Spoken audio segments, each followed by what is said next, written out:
பார்த்ததுண்டா இந்த நாடு பார்த்ததுண்டா, நாடு பார்த்ததுண்டா இந்த நாடு பார்த்ததுண்டா. மதிப்பிற்கும் மரியாதைக்குரிய போற்றப்படுகின்ற வாழ்த்தப்படுகின்ற மரியாதைக்குரிய அண்ணன் என்ஆர் அண்ணன் தனபால அண்ணன் அவர்களுக்கு இந்த பிறந்த நாள் விழாவாக இன்று அனைவரும் சேர்ந்து மகிழ்ச்சியோடு இங்கே கொண்டாடி கொண்டிருக்கின்றோம். இந்த நாள் நல்ல நாள். அதாவது ஒன்றை சொல்ல வேண்டும் என்றால், நேற்று இந்த ஆண்டினுடைய பிறந்த நாள் மகிழ்ச்சியாக அனைவரும் கொண்டாடினோம், ஒன்று சேர்ந்து கொண்டாடினோம், குடும்பத்தோடு கொண்டாடினோம். அதுக்கு அடுத்த நாள்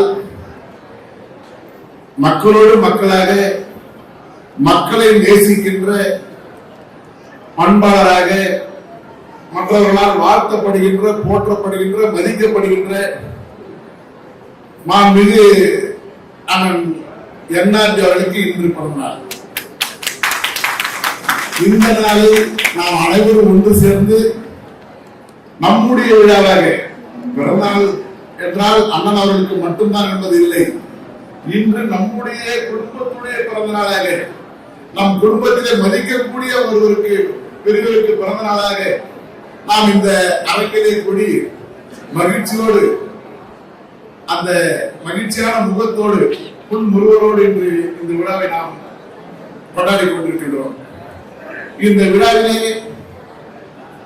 எனக்கு முன்னால் இங்கே அண்ணனுக்கு வாழ்த்துறை நல்கி சென்றிருக்கின்ற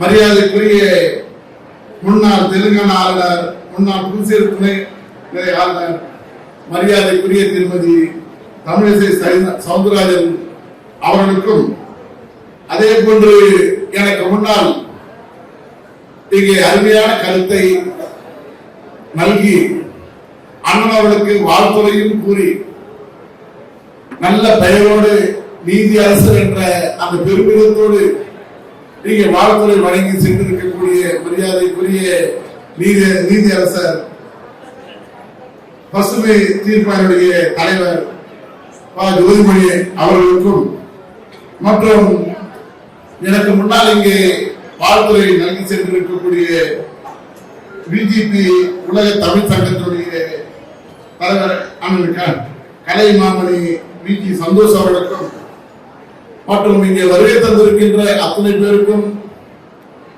எனது முதற்க நன்றி கலந்த வணக்கத்தையும் புத்தாண்டு வாழ்த்துக்களையும் உங்களிடையே பகிர்ந்து கொள்கின்றேன்.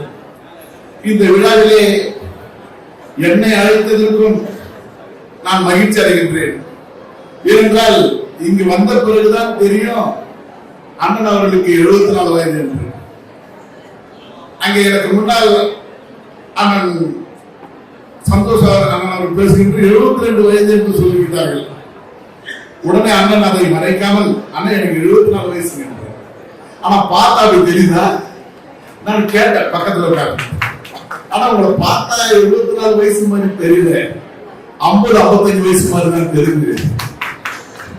ஏன் நான் இதை சொல்ல வரேன்னா, அவர் அதாவது மகிழ்விக்கணுன்றது வேற, அவர் மகிழ்ச்சி அடையணுன்றது வேற. ஆனா அவருடைய செயல்கள், அவருடைய செயல்பாடுகள் பார்த்தால் மிக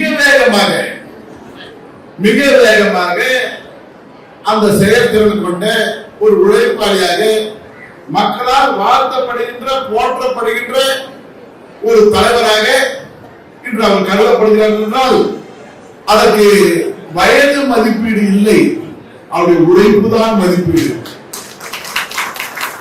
அவர் மக்கள் மீது வைத்திருக்கின்ற அந்த மரியாதை தான் வெளிப்பாடு. அவர் மக்களுக்கு மரியாதை கொடுக்கின்றார், அந்த மக்களுக்காக அந்த பல வழியிலே உதவிகள் செய்கின்றார். இங்கே கூறியது போல அவர் பெருந்தலைவர் காமராஜ் அவர்கள் இன்று கூட எந்த அரசியல் தலைவர் வந்தாலும் சரி, எந்த முதலமைச்சர் வந்தாலும் சரி, ஆனால் அந்த கல்வி கண்ணை திறந்தவர் மாண்புமிகு பெருந்தலைவர் காமராஜர் வந்தா இன்று வரை பேசப்பட்டுக் கொண்டிருக்கிறார். இங்கே நீதி அரசர் சொன்னது போல எத்தனை முதல்வர்கள் வந்தாலும், எத்தனை நூற்றாண்டுகள் சென்றாலும் பெருந்தலைவர் காமராஜரை இந்த நாடு மறக்காது, மக்களும் மறக்க முடியாது. அவர் வழியிலே வந்து அவருடைய அன்பு தம்பியாக அவர் இருந்தாலும் இன்று அண்ணன் தனபால் அவர்களை பார்த்து பெருமிதம் கொண்டிருப்பார். அவரே இந்த நிகழ்ச்சியில பார்த்து சொல்லியிருப்பார். ஏனென்றால் அவருடைய உழைப்பு, மக்கள் மீது வைத்திருக்கின்ற நம்பிக்கை, எப்படி பெருந்தலைவர்கள் இந்த தான் பிறந்த இந்த தமிழகத்திற்கு கல்வியை கொடுக்க வேண்டும் என்றால் கல்வி என்பது முதன்மையானது. கல்வி என்பது முதன்மையானது. இங்கே நீதியரசர் வந்து அமர்ந்து கொண்டிருக்கின்றார். அவர் நீதியரசர் என்ற அந்த பதவிக்கு அமர்த்தியது கல்வி. அந்த கல்வியை கொடுக்க வேண்டும் என்ற அந்த மனது அந்த பொன்பொருள் தேவையில்லை, பொன்பொருள் தேவையில்லை. கல்வி கொடுத்தாலே அந்த பொன்பொருள் தானாக வந்து சேர்ந்து விடும். அந்த அளவிற்கு அந்த கல்வியை கொடுப்பதற்காக எப்படி தலைவர் அவருடைய வாரிசாக அந்த இனத்திலே இருந்து அது தொண்டாக அது வாரிசாக அந்த கல்வியை கொடுத்துக் கொண்டிருக்கிறார்கள் என்றால் அதை நாம் போற்றியே ஆக வேண்டும், வாழ்த்தியே ஆக வேண்டும், மனமாற நேசிக்க வேண்டும். அந்த செயலை நாம் மனமாற நேசிக்க வேண்டும். அந்த வகையிலே இன்று எத்தனையோ குடும்பங்கள் அவரால் கல்வி அறிவு கொடுக்கப்பட்டு இன்று உயர்ந்த நிலையிலே இன்று தமிழகத்திலே வாழ்ந்து கொண்டிருப்பார்கள். அதை மறுக்க முடியாது, அதை கணக்கிடவும் முடியாது. அந்த அளவுக்கு இன்று கல்வி அறிவை கொடுக்கின்ற ஒரு தலைவராகவும், அதே போன்று இது போன்ற அந்த உழைப்பாளிகளுக்கு அந்த தையல் இயந்திரம், அதே போன்று பல நலத்திட்ட உதவிகள் கொடுக்கின்ற அந்த நல்ல உள்ளத்திற்கு சொந்தக்காரராகவும் இங்க அண்ணன் அவர்கள் கூறியது போல இருப்பது 24 மணி நேரங்கள், இருப்பது 24 மணி நேரம் ஒரு நாளைக்கு. ஆனால் அவர் உழைப்பதோ 18 மணி நேரம், 18 மணி நேரம் என்று குறிப்பிட்டார்கள். அந்த அளவிற்கு தான் இருக்கும் வரை, தான் உயிரோடு இருக்கும் வரை, தான் இந்த உலகத்திலே வாழ்கின்ற வரை அந்த மக்களுக்காக உழைக்க வேண்டும், நன்மதிப்பு பெறுவதற்காக உழைக்க வேண்டும், மற்றவருடைய பார்வையிலே நாம் இருக்க வேண்டும், மற்றவருடைய மனதிலே நாம் இடம்பெற வேண்டும் என்பதற்காக 18 மணி நேரத்தை எடுத்து அவர் உழைத்துக் கொண்டிருக்கின்றார் என்றால் அவருக்கு இன்று 74 வயது கடவுள் கொடுத்திருக்கின்றார். இன்னும் 100க்கும் மேற்பட்ட 110, 120 வயதை அவருக்கு கடவுள் கொடுக்க வேண்டும். என்றால் அவருக்காக அவர் வாழவில்லை, அவருடைய குடும்பத்தையும் இரண்டாக வைத்திருக்கின்றார். தன்னுடைய மக்கள் சேவையை அது கடவுளுடைய சேவையாக அந்த நேசிக்கின்ற அந்த இறையாண்மையை அவர் பெற்றிருக்கின்றார். அதனால் அவர் இது போன்ற மாமனிதர்கள் தான் நீடூடி வாழ வேண்டும். ஏனென்றால் அவர்கள் நீடூடி வாழ்ந்து அவர்கள் செய்கின்ற அந்த பலன், அந்த செயல், அதை பின்பற்றினால்தான் நாடு நன்றாக இருக்கும், நன்மை பெற முடியும். இன்றைய காலகட்டத்திலே இளைஞர்கள் எல்லாம் எப்படி தடுமாறி செல்கின்ற நிலை இருந்தாலும் அவர்கள் மத்தியிலே அண்ணன் தனபால் இருந்தார்கள், கல்வியை கொடுத்தார்கள், அங்கே உதவிகரமாக இருந்தார்கள், உழைப்பவர்களுக்கு உறுதுணையாக இருந்தார்கள், 12 மணி நேரம் உழைத்தார்கள், அங்கே மக்களால் போற்றப்பட்டார்கள், வாழ்த்தப்பட்டார்கள், வணங்கப்பட்டார்கள். அவர்களுக்குள் நலங்கள் என்று அவர்களுக்கு ஒரு அறிவுரை கூறுவதற்காக முதன்மையாக அண்ணன் அவர்களை எடுத்துக் கொள்ளலாம்.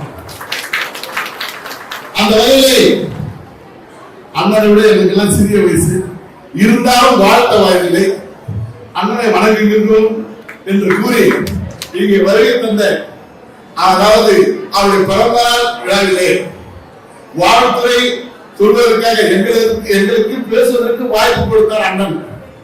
ஆனால் அதெல்லாம் நாங்கள் மறுக்கிற பிறந்தநாள் வாழ்த்து சொல்லிக் கொண்டிருக்கின்றோம். ஆனால் வாய்ப்பு தராவிட்டாலும் இங்கே அரங்கத்தில் அமர்ந்து கொண்டிருக்கின்ற 1000 பேரும் மனதிலே வாழ்த்திக் கொண்டிருக்கின்றீர்கள்.